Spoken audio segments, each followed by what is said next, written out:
WWE is desperate. They're desperate for money. They're desperate for clout. And I do understand that as a billion-dollar company in the entertainment business, that's got to be one of your goals, pretty much. But it really gets to a point, man. It really does get to a point. And I got to say, at this point, it really has gotten to that point because it's right in our faces and it's disgusting, man. It's absolutely disgusting. Now, I've said this a million times before, but I'm going to say it again. Any notable moment in WWE in 2025 is just a random desperate move they pulled out of their ass because they know their current product sucks and nobody's watching it. Nobody's liking it. Like John Cena's heel turn, for example. Desperate move. Seth Rollins' heel turn. Desperate move. R-Truth's return. Desperate move. And now Brock Lesnar's return. That's right, the Beast is back. Desperate move. Because unfortunately, that's all WWE's about anymore. Forget about good stories. Forget about compelling and consistent storytelling. It's all about creating short-term shock factor moments just to go viral, just to get a bunch of views and clicks and whatnot. And yes, like I said, in the short term, because in the long term, they have no plans whatsoever. Take John Cena's heel turn, for example. In the short term, yes, they got a bunch of views, they got a bunch of clicks, like hundreds of millions of impressions online. Like, wow, that's impressive. But what happened after that, huh? What happened after that? What did they have for Cena after that? Nothing! Absolutely nothing. And we saw it right in front of our faces. It was right in front of our faces. They had nothing for Cena. And even now we're seeing it because they abruptly just ended his heel turn, his heel run. It's just over. Like, abruptly, it's just over. Why? It's because obviously they had nothing for him. This was not planned. This was not a long-term plan. They just did it. They just pulled it out of their ass just because it was going to get them a bunch of views and, going to get the hype back for WrestleMania 41. And even now, Brock Lesnar's return is just that. It's just a desperate move they pulled out of their ass. Except it's about 100 times more disgusting than John Cena's heel turn. Now look, I understand that the situation that Brock is in right now, it's a bit sensitive. It's very sensitive as a matter of fact. And there's a lot of controversy revolving that. I get it. But in my opinion, regardless of all of that, it doesn't matter if you like Brock Lesnar or not. It doesn't matter if you love him or not. It doesn't matter if you think he's innocent or not. It doesn't matter because regardless, his name is still on the lawsuit. And guess what? The case is still going on. It's still going on, man. Like, why do you think WWE had this guy away from television for all this time, huh? Why do you think? It's not because Brock was guilty or innocent or whatever, It's none of that stuff. It's because the case was still going on. That's the plain, simple fact. The case is still going on. The case was still going on. And that's the reason why Brock Lesnar was not back on television. And Triple H said it himself. Paul Levesque said it himself back in January 2024, I'm pretty sure. I don't know when exactly, but 2024, sometime in 2024. He said it himself. He said that, quote unquote, Brock Lesnar is not gone from WWE, but we're going to have to keep him away from television. We can't promote him right now because his name is on the case, and the case is still going on. It's as simple as that. Because think about it. Imagine WWE brings back Brock Lesnar. I mean, they did, but you get the point. Imagine in the scenario where they bring him back and they sell a lot of merch with that, and he's a part of the weekly television. He's a part of their programs regularly, and after all that, the court is going to find some evidence against Brock Lesnar. They're going to say that Brock Lesnar did some pretty bad stuff. They're going to find that. They're going to find evidence for that. And then what, huh? And then they're going to have to pull him away from television once again. And then they're going to have to take down all of his merch once again. And obviously their PR is going to be at an all-time low because they had Brock on TV. They were promoting Brock Lesnar when the case was still going on. Obviously, I'm not saying Brock Lesnar is guilty or is not guilty or whatever. I'm just saying, imagine a scenario like that. That's exactly why WWE and Triple H said, like, hey, we can bring Brock Lesnar back right now. I mean, he's not gone. He's not completely gone from WWE, but the case is still ongoing. So we're going to have to wait for the court's word. But now, fast forward, 2025, August 3rd, SummerSlam in MetLife Stadium. WWE backtracks their own statement. Triple H backtracks his own statement. Not surprising at all, by the way. So basically, after everything we've heard about this ongoing case, Brock Lesnar is magically back in the WWE. Yay! Papa H is cooking, guys. Wow, this is awesome. Yay! Like, shut up, guys. Just shut up. Because I swear to God, the amount of praise I saw for Triple H online after SummerSlam is crazy, man. It's absolutely crazy. All for what? Brock Lesnar return? Bro, this is going to lead to nothing. I am willing to bet money on it right now. This is going to lead to nothing, or it's going to lead to something really bad. It's just like John Cena's heel turn. It's just like Seth Rollins' heel turn. It's just like R-Truth's return. This is just a desperate move they pulled out of their ass just to create a short-term shock factor viral moment. And what's absolutely disgusting is not just that this was a, short-term shock factor moment. It's mainly that WWE's actually willing to stoop this low to get a viral moment, to get a short-term shock factor moment, like bringing Brock Lesnar back, a man who's still involved in the case, whose name is still on a lawsuit, and they brought him back on television. They're promoting him, they're selling his merch because Triple H got too desperate and hit the panic button once again. Like, get out of here, man. And the worst part is that fans are actually falling for this. They're actually calling Triple H a good booker. They're actually saying that Papa H cooked here just because he brought Brock Lesnar back. Are you kidding me, man? Like, I get it, I get that you guys are Brock Lesnar fans. I get that you maybe grew up watching him or maybe just really like him for some reason. I don't know. It's just crazy to me how people fail to acknowledge the truth just because they're a fan of somebody. And like I said before in this video, I'm not saying Brock Lesnar's guilty or innocent. I'm not saying anything, all right? But the point is, the case is still going on. It's still going on, man. You can't have him on your TV. You can't have him on your programs while his name is still on the case. You can't be promoting this guy. You can't be selling his merch while the case is still going on. It's just pure stupidity. And the fact that WWE's actually stooped this low just to get a viral moment, just to get a short-term shock factor moment, it's sickening as hell, man. It's sickening. Now, I know some of y'all are going to say, oh, but maybe Brock Lesnar's cleared, though. Maybe his name is cleared. That's why WWE brought him back, right? I mean, WWE wouldn't bring him back unless his name was cleared, right? Yeah, they totally would? They totally would, man. They totally would. Do you even know TKO? Do you even know UFC? Like, they totally would. And I know some of y'all are also going to go fully into detail about this whole case, talking about how, like, oh, Brock Lesnar hasn't committed a crime. Look at this, look at that. This is what he did. This is what he didn't do. Like, I get it, all right? I understand 100%. But two things. One, like I said, I don't care about any of that. I'm not saying that he's guilty or innocent or none of that stuff. I'm not saying any of those things. I am saying that the case is still going on, and that's why Brock Lesnar should not be promoted. They should wait until we hear something. They should say until his name is fully cleared. And two, all those things you talked about, how Brock Lesnar never did anything, he's cleared, blah, blah, blah, all that stuff. Great. Awesome. Now I want to hear that from WWE. I want to hear that from Triple H or any other spokesperson. Anybody, man. Literally anybody. But did Triple H, Nick Khan, or Ari Emanuel, or any of those pussies even say a single thing about this? No, man. None of them said anything. Instead, they bitch out at press conferences. That's right. Post-show press conferences are no longer a thing. And I'm not like, no, post-show press conferences. No, please don't leave me. No, I don't care, right? I genuinely don't care about it. That was stupid if you ask me. But the fact that they canceled it just moments before this, just moments before they brought Brock Lesnar back, says a lot. It really does, man. So you bring back somebody that's still involved in the case, whose name is still on the lawsuit, and you say nothing about it, huh? You choose to remain silent. Just 100% silent. It makes no sense. It's just stupid as hell. And never mind, never mind. I just remember Triple H didn't completely stay silent. He did say something about it. This dude went on the post-show panel where, they just talk a bunch of nonsense scripted stuff, He went on that panel and he talked about Brock Lesnar return, and guess what? He threw John Cena under the bus.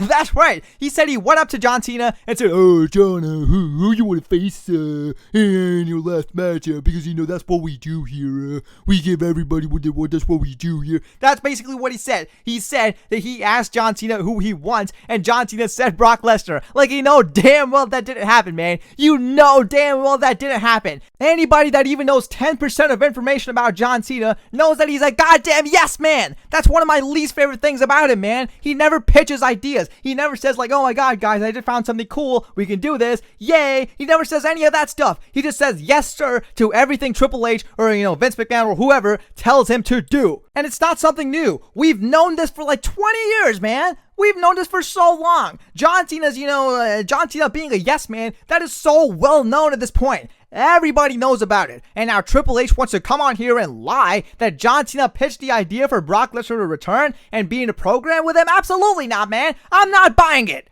I am not buying it. Because this is good old classic Jean-Paul Levesque right here, Whenever something good happens, he's all like, yeah, that's what we do here in the WWE, yeah, that's what we do, and all that stuff. And when something bad happens, I mean, not necessarily bad, but you get the point. And so something controversial, yeah, that's the better word. When something controversial happens, he's all like, oh yeah, John told me, Nick told me, yeah, Dwayne told me, Ari told me, Stephanie told me. Like, come on, man. This dude is predictable as hell. And it gets worse, man. It gets worse because John Cena was on an interview today and he pretty much denied it. He pretty much denied that this was his idea. Obviously, John Cena's got to use his, corporate lingo where he stays, moderate and kind of plays both sides, But John Cena said, quote unquote, they deal the cards and I just play them. That's how I've been doing for the past 25 years and everybody knows this. This is well known and John Cena's 100% right because that's one of the things I hate about John Cena. He's a yes man. He's a goddamn yes man. There's no way he would have pitched his idea to Triple H that he wanted Brock Lesnar back.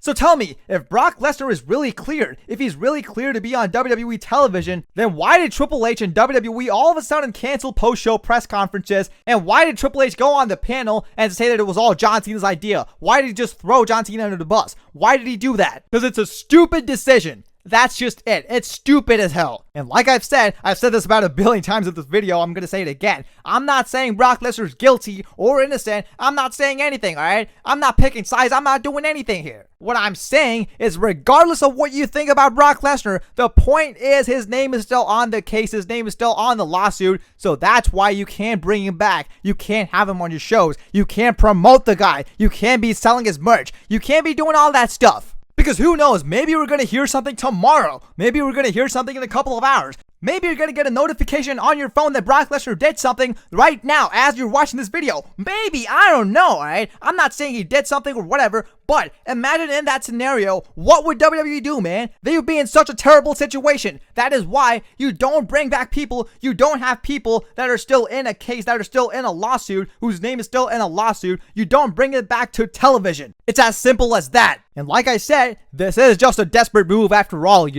Because remember, John Cena's heel turn, we all got excited about it, and WWE just gave us a middle finger. Our Truth's return, we all got excited about it, and WWE just gave us a middle finger. And now, for Brock Lesnar's return, WWE's gonna get us all excited, or maybe not all, but you get the point. Majority of the fans are excited from what I've seen online. So yeah, they're gonna get everybody excited, and they're gonna give you one big middle finger. Triple H is gonna give you one big middle finger, and to that I say, Triple H, take that middle finger, turn it sideways, and stick it straight up your candy ass because I'm not buying a single second of it. God, I'm pissed, dude.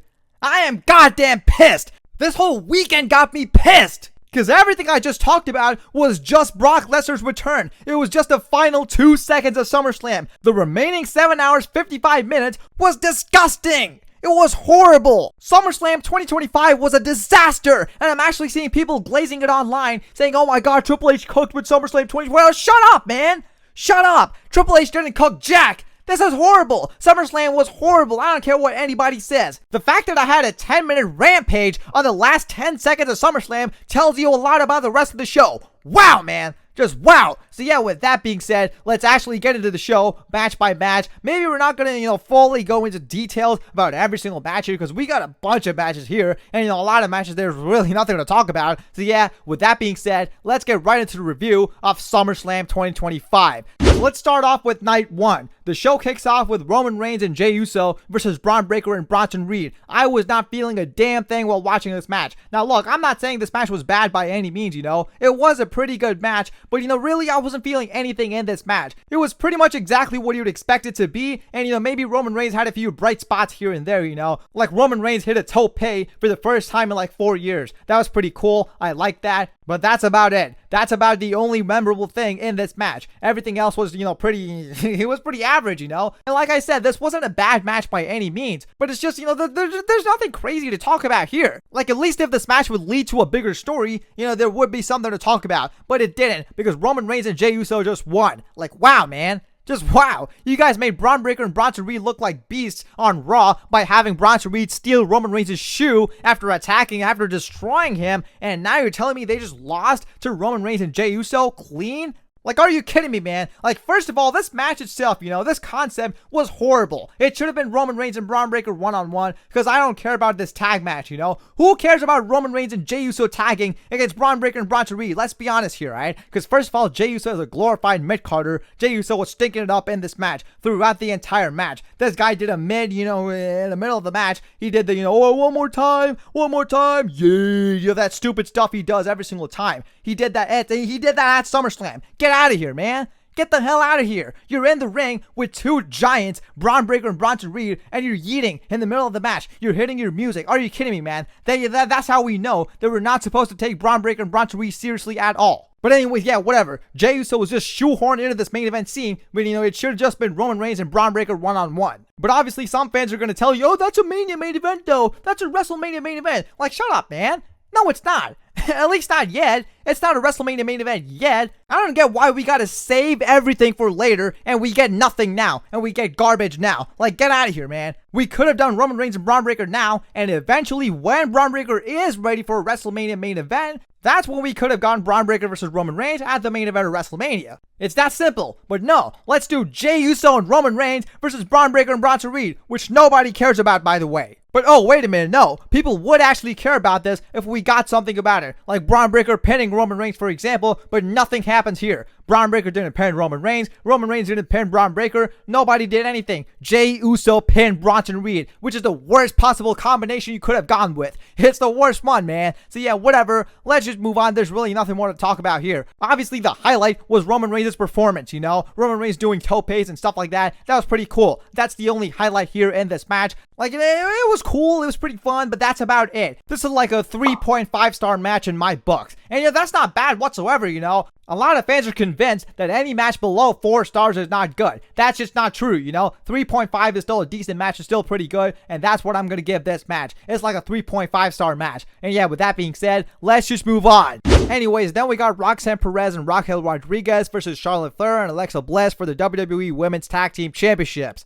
Obviously, pretty mediocre build-up, if we're being generous. And I'm not gonna lie, it was kind of botchy. We did have some botches here and there, but it's whatever. It was still a decent match. There's really nothing to talk about here. This is the thing, man. This is what I'm saying. Most of these matches, there's really nothing to talk about. It just happens, and it's just over. That's it. There's really nothing that, makes you feel nothing. So yeah, whatever, man. We got a lot to talk about anyways, so I'm just gonna move on. I'm gonna give this match, like, I don't know, 3.25 stars. Yeah, that sounds about right. So yeah, let's just move on.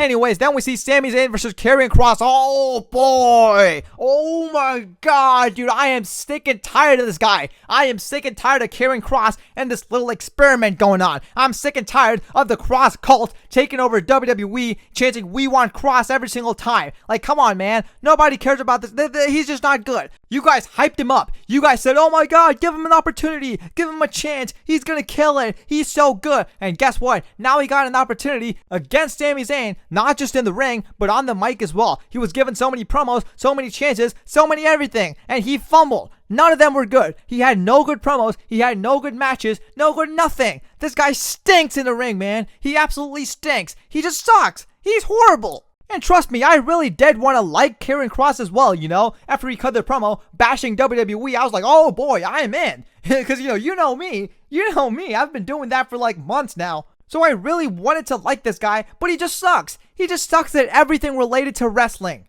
And obviously his contract's expiring like this weekend or something, I'm pretty sure. And honestly, he could be on his way out, which is pretty sad, of course, because obviously Karrion Kross does seem like a pretty chill guy in real life, at least from what I've seen. Like, he'd make a good jobber in WWE, don't get me wrong here, but getting a SummerSlam match with Sami Zayn and wasting our time, wasting Sami Zayn's time, it's just disgusting, man. Get out of here. This match was like a 2-star match. Alright, it was 2 stars.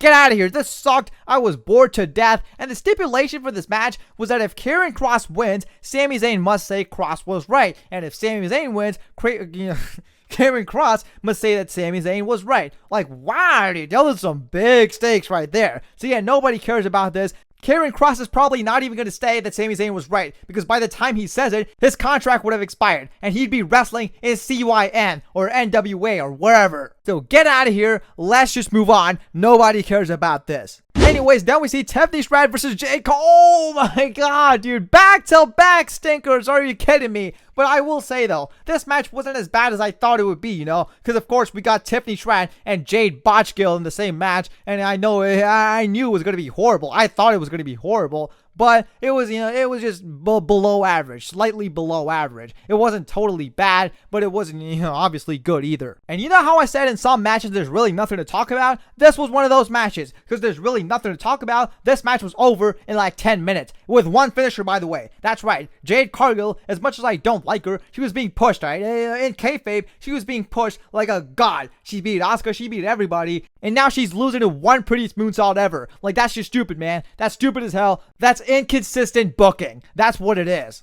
But anyways, yeah, at least we got the right winner. Tiffany Stratton wins. Because, don't get me wrong here. I'm not a big fan of Tiffany Stratton either, I think she's pretty mid if you ask me. But compared to Jade Cargill, she is much better, dude. Like, so much better. So yeah, I'd much rather have Tiffany Stratton as champ over Jade Cargill, over Jade Botchgill. So yeah, with that being said, I'd say this was like a 2.75 star match. So yeah, let's just move on. Anyways, then we got Drew McIntyre and Logan Paul versus Randy Orton and Jelly Roll. Jelly Roll.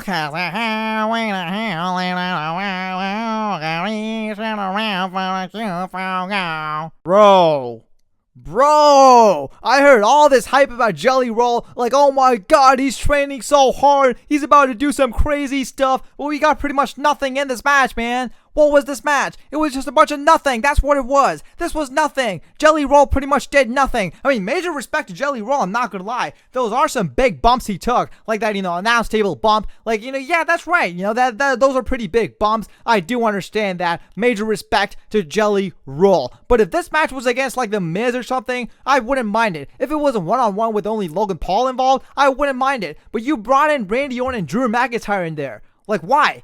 You got in the main event guys who were telling their own story into this celebrity nonsense. So at least to justify Jelly Roll being in the ring with Randy Orton and Drew McIntyre to main event act, he could have done something. You could have had him do something crazy, some crazy stuff like you hyped him up to do. But no, man, Jelly Roll himself did nothing in this match. He just did a bunch of weird looking clotheslines. Yeah, that's right. Those, the clotheslines he was doing was weird as hell. It was so obvious that Logan Paul and Drew McIntyre were just bumping and selling, trying way too hard to make Jelly Roll look strong, and Jelly Roll was not selling it either. Because selling is not just done by the person taking the move, but also by the person giving the move, by the person performing the move. And Jelly Roll, unfortunately, he was just not selling. And obviously, I do sound like an idiot. I do sound like a dick for critiquing a celebrity's wrestling skills. I do get it. But like I said, the way they hyped this guy up, it seemed as though that it was actually justifiable for this guy to be in the ring with Randy Orton and Drew McIntyre. But no, it was not. This guy did pretty much nothing. I'm sorry, Jelly. And like I said, I do understand that he worked his ass off. He worked really hard for this, and I do respect that. I really do respect that. Whenever a celebrity actually works their ass off to step in the ring before stepping in the ring, I respect the hell out of it. So I respect the hell out of Jelly Roll, especially when you consider the fact that he's a 40-year-old, seemingly unathletic, and seemingly formerly obese man. So yeah, this is pretty impressive, but still, it doesn't warrant being in the ring with Randy Orton and Drew McIntyre. Because think about Bad Bunny, for example. Bad Bunny did a bunch of crazy stuff in the ring, and everybody loved it. Why? Because he was in the ring with Miz and Morrison, not some main event guys. And just like that, if Jelly Roll was in the ring with, like, Melodome Miz or whatever, I wouldn't mind it. I would actually love this. But no, this was nothing. This was pretty much nothing, and I did not care about it, and I completely forgot about it the very next day. And I'm sorry, Jelly, but you did not steal the show. I'm sorry. So yeah, Logan Paul and Drew McIntyre win. They pin Jelly Roll, which is, again, pretty impressive, A celebrity actually agreed to take the pin? I respect that. I really do. So yeah, with that being said, this match was probably like a, 3-star match. So yeah, with that being said, let's just move on. And now it's time for the main event. Yeah, that's right, guys. We're already in the main event. Because think about everything we got on this show. We got Roman Reigns and Jey Uso versus Braun Breaker and Bronson Reed, which is like whatever. And then we got Charlotte Flair and Alexa Bliss versus Raquel Rodriguez and Roxanne Perez, which is like, a little below whatever. And then we got Sami Zayn and Karrion Kross, which is like, garbage. And then we got Tiffany Stratton and Jade Cargill, and it's like, come on, man, what are we doing here? And then we get Jelly Roll, and it's like, come on, man. Night 1 sucked. Night 1 was horrible. Just straight up horrible. But anyways, yeah, man, whatever. Then we get Gunther versus CM Punk. Obviously, this was one of my dream matches for CM Punk. And obviously, this match delivered. It just did. Wow, wow, wow. I loved every single second of it. And I'm not going to lie, the build up to this match, it was horrible. It was garbage, but Sometimes the story told in the ring makes up for the story they told on the mic. And yeah, this match was the perfect example. Because, they just went at it, man. They just went at it. I love this match. Sure, it was slow. It was kind of a slow-paced match. So I do understand why some of y'all may not have liked it. I don't know. It's just crazy to me that the same people that are saying this match was boring and slow and stuff like that are the same people that are pushing for a Kieran Cross push. I don't know. That's just me, though. So yeah, whatever. Let's just move on from that. But yeah, this match was great. I loved every single second of it. But obviously, there are some people glazing this match as well, saying this was one of the greatest, saying this was the greatest SummerSlam match of all time. This was the greatest Gunther match of all time. Like, get out of here, man. It wasn't that good, alright? I love this match. I personally enjoyed it so much. I enjoyed every single second of it, but I'm not gonna glaze it that much, It was solid. It was great. It was all that stuff. Let's just leave it at that. Let's just enjoy it for what it was. And of course, we got new gear for CM Punk, and man, I gotta say, it's pretty fantastic. So yeah, this was a great technical match. Just loved it. Just two wrestlers wrestling. That's the kind of stuff I want to see. So yeah, obviously Gunther was dominating throughout this match. Pretty much the majority of the match was just Gunther in control. CM Punk was trying to avoid the chop in the beginning, but he ate one and it was just over after that. He ate chop after chop after chop after chop after chop, and old man Punk was done. So anyways, towards the end, Gunther gets really cocky. He starts celebrating his win already on the announce table when the match is still going on. And then CM Punk gets this last gas and he just makes it to the announce table and he slams Gunther on his head on the announce table. And Gunther gets busted open. That was a great visual. Gunther with blood on his face. Finally, man, I've waited my entire life for this. Or maybe I shouldn't say my entire life, because some bums are going to think I'm 52 years old once again. So yeah, obviously Gunther starts bleeding, and then, that's pretty much the turning point in the match. CM Punk hits a bunch of his signature moves on Gunther. He hits a GTS. Gunther's not down yet. He picks him up, hits another GTS, and wins the match. CM Punk is World Heavyweight Champion. Man, that was an amazing moment, dude. That was such a cool moment, especially as one of the biggest fans of CM Punk. I love that, dude. I loved it. I waited so long for this, man. When this dude left WWE when I was a kid, I legit thought this man was never coming back and that we would never see CM Punk. So yeah, now seeing him as WWE World Heavyweight Champion, that was such a cool experience, even though it lasted like 5 minutes. Because then we see Seth Rollins. He does a dramatic reveal that he was not injured at all. He was just playing all along and stuff like that. He runs down the ramp, attacks CM Punk, hits him with a stomp, cashes in, and wins the World Heavyweight Championship. CM Punk's reign was 5 minutes and 11 seconds, I'm pretty sure. That's really cool, because it's like shorter than Drew McIntyre's reign. Like, that's cool as hell, man. So yeah, the ending to SummerSlam Night 1 was amazing. I loved the main event. I loved the cash-in. I loved the aftermath of the main event as well. Everything was awesome, but everything before the show, not so awesome. It was pretty bad. This entire show was pretty bad. If it wasn't for the main event, oh boy, this show would be one of the worst shows of 2025. I mean, every show is one of the worst shows of 2025 at this point. So yeah, you get the point. I'm going to give the SummerSlam main event match between Gunther and Punk, let's see, maybe like a 4.75 stars. Yeah, that sounds about right. Absolute banger right there. So yeah, great way to close off SummerSlam Night 1, which was a god-awful show, but had an amazing ending, of course. So yeah, with that being said, let's move on to Night 2. The show kicks off with Naomi versus Rhea Ripley versus Io Sky for the Women's World Championship. Now, this was a great match, but unfortunately, it's one of those matches where there's nothing to talk about, it was just a great match, like I would expect it to be. That's pretty much it. So yeah, I'm happy that this was a great match. Obviously, Naomi needed that in her catalog. So yeah, I'm glad that this was a great match. I'm glad that this delivered. And I do feel like they kind of did try to replicate the, evolution magic between Rhea Ripley and Io Sky. But, it just kind of fell flat here, It didn't work that well, but regardless, still a great match. I'm going to give it 4 stars, because why not? So yeah, great match, great everything. Naomi retains, obviously. So yeah, that's good, the right winner won. So let's just move on. Anyways, then we get the Wyatt Sickos versus DIY versus Street Profits versus Fraxium versus Motor City Machine Guns versus Andrade and Rey Fenix for the WWE Tag Team Championships in a TLC tag match. And wow, man, what a match! What a match, man. This was just amazing. The SmackDown tag division has been killing it. Even though they get nothing story-wise, They got pretty much nothing, so nobody really cares about it. But whenever they get an opportunity in the ring, they always deliver. And that's exactly what they did in this match and more. This was just incredible, man. Incredible stuff. And by the way, Montez Ford did point out in like a pre-show interview, I'm pretty sure, that this was the Street Profits' first ever PLE match since WrestleMania 40. And that's disgusting, man. Put these guys on every single PLE. These guys always stealing the goddamn show. Put them on every single PLE. Put the SmackDown Tag Division on every single PLE. They always steal the goddamn show. So yeah, after we got this great match with a bunch of bright spots, the Wyatt Six ended up winning. Yeah, whatever, man. Let's just move on. Obviously the worst team won, but I was predicting that. I knew they were going to win. So yeah, still a great match. I loved every single second of it. I'm going to give this like a 4.5 stars. Wow. Let's just move on. Anyways, then we get Becky Lynch versus Lyra Valkyria for the Women's Intercontinental Championship in a street fight. And man, the crowd did not care about this. And that's just sad. Because, they were busy doing the wave, I'm pretty sure. And that's just stupid as hell, man. Because obviously WWE's kind of brainwashed the audience, the WWE audience, into thinking that the priority is the crowd, doing stuff like this just to have fun. Like, no, the priority is what's going on the ring.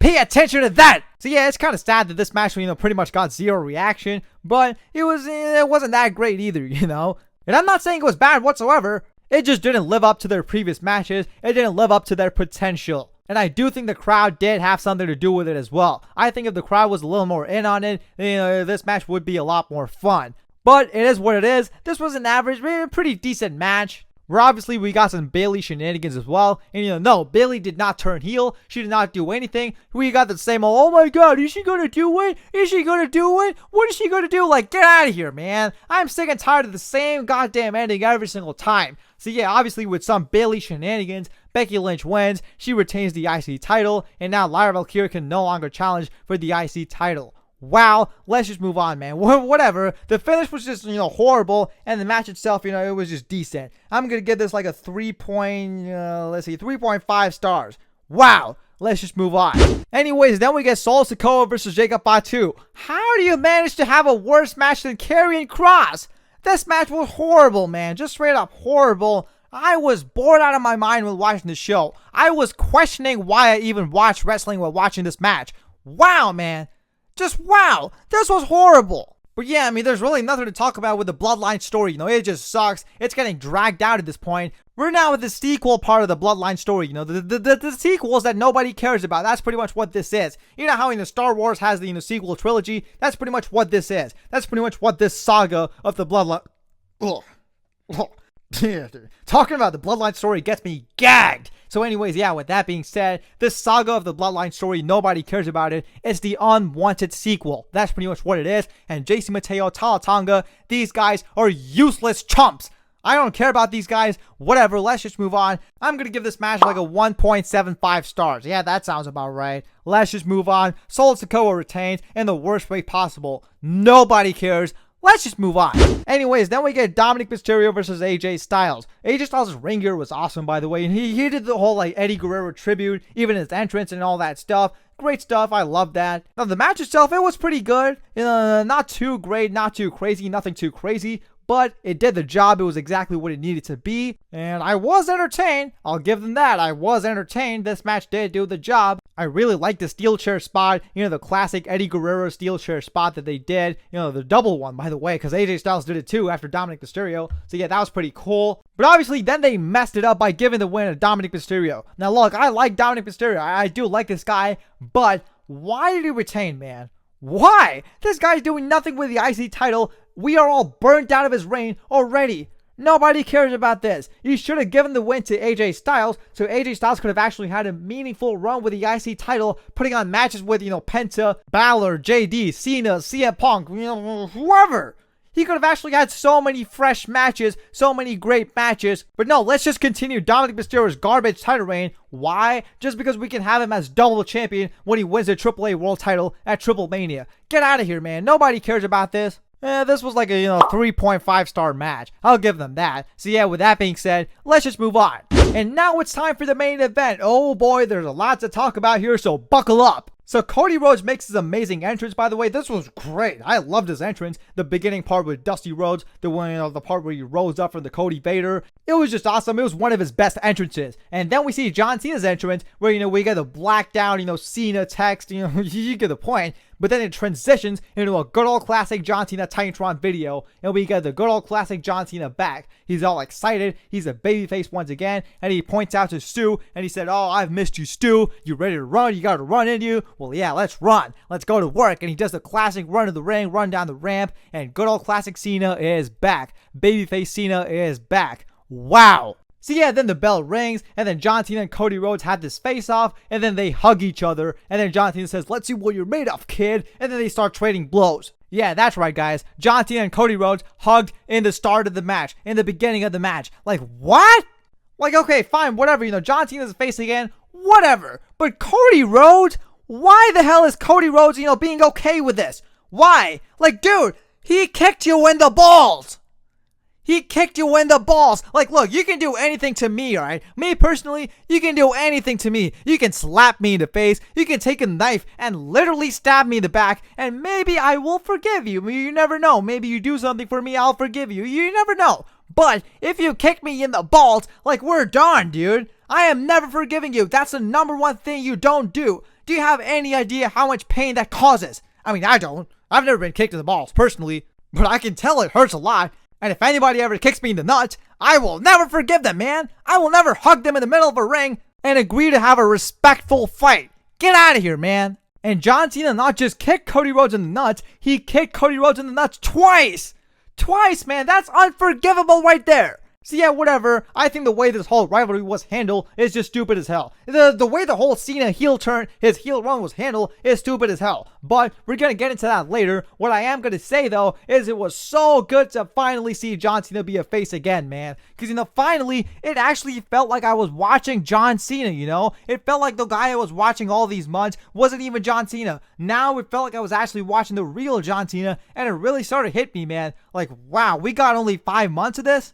Like, that just made me sad, dude. This guy's my childhood hero, right? I grew up watching John Cena. So yeah, now seeing good old classic John Cena once again on TV and realizing that we got only 5 months of this, it was pretty sad, It was a pretty sad moment. But regardless, we do get some cool stuff in this match. John Cena was moving pretty good in this match. I will give him that. John Cena is not really that washed, if you ask me. I am confident that John Cena has a 4.25 star in him in this retirement tour. So yeah, we do get some real cool stuff. We get John Cena hitting a sunset flip powerbomb outside the ring. And then we get Cody Rhodes hitting a pile driver on John Cena. We get John Cena doing the leg drop, top rope leg drop that he does. We got, John Cena just hitting all the, classics. This is what he should have been doing the entire time, man. This right here. Not the stupid ruined wrestling stuff. Like, I just realized that John Cena could have actually put on an amazing match with CM Punk if it wasn't for the stupid old ruined wrestling BS. Like, get out of here, man. So yeah, obviously even after that, we get some cool spots. We get the Cody Vader spot. That was really cool, by the way. So yeah, on paper, this match was pretty cool. But my problem is the goddamn finisher kickouts, man. This match was a finisher spam. Oh my god. John Cena hit 8 attitude adjustments on Cody Rhodes. 8! And one of them was a super AA, one of them was a, AA on the announce table, and one of them was an AA on the ramp. Like, wow, man. Wow. What are we even doing here? And, Cody Rhodes hit like 5 crossroads as well. John Cena kicked out of a crossroads trifecta. Like, what are we even doing here? Like, I get it, We're trying to do the Superman versus Superman thing. Super Cody versus Super Cena. That sounds super cringe, but you get the point. But that's the thing. If you want to do that, if you want to do Superman versus Superman, you can have finisher kickouts. Sure, you can do maybe 4 finishers. I mean, even that is crazy in my opinion. But in this scenario, sure, go ahead. But 8 finishers? 8? Are you kidding me? And for one person. 8 finishers from one person. That's just too much. That's way too much. So yeah, this match was pretty solid until they unfortunately overdid it, They overdid it with the finishers and they kind of ruined it in my opinion. If we limited the amount of finishers to like 4, from each person, that would have been perfect. I would have no complaints. I would say this was a solid match. But, this kind of brought the match down for me. I mean, it still was pretty solid. We did get some really cool spots. We did get some really cool stuff here and there, but that's all it pretty much was. It was a spot fest. I mean, that's how I got the enjoyment out of this, from the spot fest, from the spots, the story being told in the ring, and the story being told, on the way to the build up to this match. Horrible, just, really horrible stuff. But the spots were good, the spots were cool, and that was pretty enjoyable. And John Cena hitting the classics once again, that was cool as well. I really did enjoy that. That's what's cool about this match. But overall, from a storytelling perspective, it was not, it was not a very good match. Let's be honest here. Because first of all, the very basis of this match, which was John Cena all of a sudden turning babyface, is just stupid as hell. It makes no sense, and it just goes to show you that WWE never had a long-term plan for John Cena's heel turn, for his heel run. They just did the turn as a desperate move, as a short-term shock factor moment. That's just it. But it's like, whatever, I'm just glad that the heel Cena ruined wrestling stuff is just finally over. We're finally over that BS. Whatever, let's just move on from that. Let's just pretend like it never happened. But even in this match, the fact that Cody Rhodes actually, was feeling forgiveness for John Cena, it's just stupid as hell, man. It's stupid as hell. The story should have been that John Cena was regretting his actions. John Cena was finally realizing that he was wrong, but Cody Rhodes, he was still standing on business because he doesn't know what John Cena's going to do. Maybe this is just John Cena playing a game, Maybe he's just playing with everyone, convincing them that he's a face again, but he's actually a heel, and he's going to trick everyone by the end of the match by, doing some shenanigans once again, by cheating to win once again. So Cody Rhodes should have been super careful. Cody Rhodes should have been laser-eyed focused on destroying John Cena. And then at the end of the match, when he does win, that's when John Cena hands Cody Rhodes the title, and that's when Cody Rhodes realizes that John Cena has indeed changed. But we got none of that stuff. Instead, they hug in the beginning of the match. Why would Cody Rhodes in his right mind hug John Cena? Why? Especially before a street fight. It's a street fight, for God's sakes. Why would the two opponents of a street fight hug each other before the match? It's just stupid as hell, man. Get out of here. But yeah, whatever. Of course, like I said, this match is meant to be enjoyed for the spots. It was a spot fest. That's pretty much it. And yeah, I do think that right when the run, I did want Cody Rhodes to win this match, because I do want John Cena to finally be a full-fledged babyface once again, away from the WWE title. So yeah, I'm glad that Cody Rhodes won, and now Cody Rhodes can hopefully have a good title reign by defending the title against guys like Drew McIntyre and Randy Orton. But knowing Triple H, that's probably not going to happen. This dude is going to be shoehorned into the Team of Bloodline story. But yeah, whatever. This match, I'd say it was like a 3.25 star match. And like I said, that's not necessarily bad. A 3.25 star match is not bad whatsoever, but I do think it could have been so much better, but they messed it up by overdoing it. So yeah, obviously after the match, we get a passing of the torch moment from John Cena to Cody Rhodes. And like I said, it's just stupid to me how Cody Rhodes all of a sudden just forgave John Cena. So yeah, whatever. At least this means that the whole ruined wrestling BS is finally over. That's all I want, man. So yeah, with that being said, that is it for this match. That is it for the main event. And then, of course, we get the Brock Lesnar stuff, which I already talked about. So yeah, that is it for SummerSlam 2025. And a lot of people have been glazing the show online, saying, oh my god, this show cooked. Papa H cooked. Oh my god, it was better than Mania 41. Who cares, man? That's what we're comparing. That's the bar? WrestleMania 41 is the bar? Are you kidding me, man? That's the state we're in right now in WWE. If the show is better than Mania 41, it is treated like the best show ever. And Triple H gets glazed to death. Like, get out of here, man. Just because the show was better than Mania 41, it doesn't mean it was good. Mania 41 wasn't good either. If you're better than trash, it doesn't mean you're all of a sudden great. It just means you're a little above trash. But at the end of the day, it still sucks. SummerSlam 2025 sucked. This was a horrible show. Horrible show. Get out of here, man. Now, here's the thing. We're going to average all the star ratings I gave on this show, and we're going to give a final rating to SummerSlam 2025. So, of course, after doing some math, I got a 6 out of 10. And, of course, we're going to tax the show for bad build-up, bad storytelling, bad everything. All that stuff, because every single match pretty much, literally every single match pretty much had a really bad build-up, horrible build-up. So, we're going to tax them for that. This show gets a 5 out of 10.